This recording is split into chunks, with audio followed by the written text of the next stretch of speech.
আগামী নির্বাচন কঠিন হবে, শুধু একটি নির্বাচনই নয়, পরের নির্বাচনের প্রস্তুতি নিতে হবে বলে জানিয়েছেন বিএনপির ভারপ্রাপ্ত চেয়ারম্যান তারেক রহমান।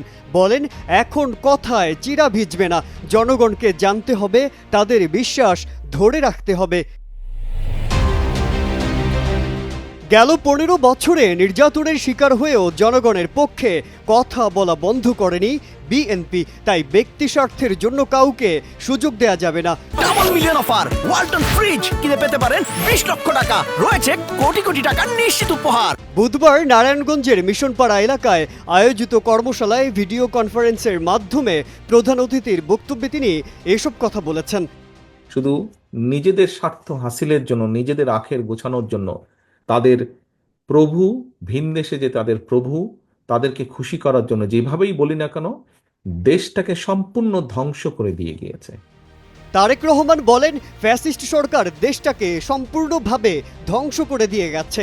আমরা দেশের মানুষের কল্যাণে কাজ করার জন্য এই কর্মশালার আয়োজন করেছি। একজন রাজনীতিবিদের সফলতা হলো দেশের কল্যাণ করতে পারা। গণতান্ত্রিক রাষ্ট্র ব্যবস্থায় ভোটের আস্থা অর্জন করতে হবে।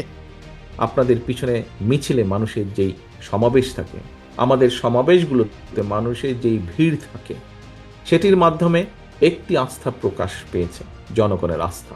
কিন্তু আরেকটি আস্থা, যেটি বিশ্বে গণতান্ত্রিক আস্থা বা ভোট হিসাবে বিবেচিত, সেই ভোটের আস্থাটি আমাদেরকে অর্জন করতে হবে। তিনি আরও বলেন, কিছু সংখ্যক লোক নিজেদের স্বার্থের জন্য এই অর্জনের মধ্যে পানি ঢালার চেষ্টা করছে। তাই দেশি বিদেশি ষড়যন্ত্রকারীদের 31 দফার বাস্তবায়নের মাধ্যমে জবাব দিতে হবে। নারায়ণগঞ্জ মহানগর বিএনপির আহ্বায়ক অ্যাডভোকেট সাখাওয়াত হোসেন খানের সভাপতিত্বে এবং বিএনপির কেন্দ্রীয় নির্বাহী কমিটির সদস্য আব্দুস সাত্তার পাটোয়ারি ও মহানগর বিএনপির সদস্য সচিব অ্যাডভোকেট আবু আল ইউসুফ খান টিপুর সঞ্চালনায় কর্মশালায় প্রধান আলোচক হিসেবে উপস্থিত ছিলেন বিএনপির চেয়ারপারসনের উপদেষ্টা ইসমাইল জবেউল্লাহ।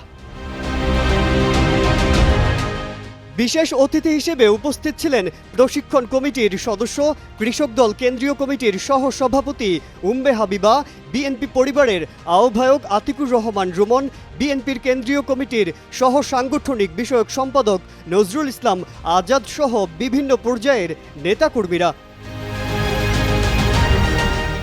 মাজহারুল আলম, কালের কণ্ঠ।